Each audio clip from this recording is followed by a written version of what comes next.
ជាកូនសិស្សរបស់លោកគ្រូឈុតសេរីគួរកាច់ដួលបានសម្រាប់តាសម្រាប់កីឡាករបងគោលខៀវបាទមួយជើងឆ្វេង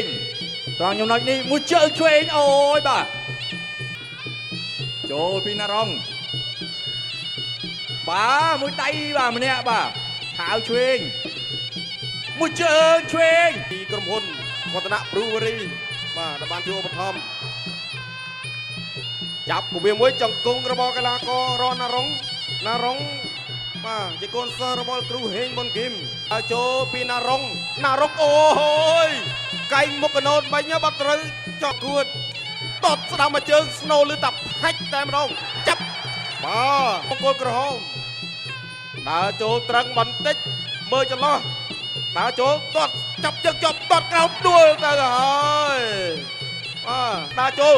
តតឆ្វេងមកជើងពីណារងដើរចូលតតបាទតតស្ដាំរបស់ច័ន្ទថនមកគល់ខៀវមួយជើងស្ដាំបាទពីច័ន្ទថនចាប់អោបកាច់ដួលចូលបាទចលោមួយបាទមួយជើងចូលពេញណារងជង្គង់ឆ្វេងណារងសងវិញបាទជង្គង់ស្ដាំពីច័ន្ទថន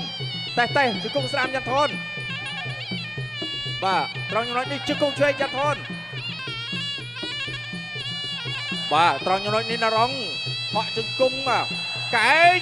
បាទជង្គង់ស្ដាំមួយទៅមួយមកជង្គង់ស្ដាំពីច័ន្ទថនកាច់បង្វិលជង្គង់ស្ដាំពីណារង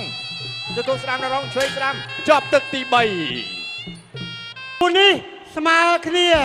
អូហូយអបអរសាទរអ្នកទាំងពីរលទ្ធផលគឺស្មើគ្នា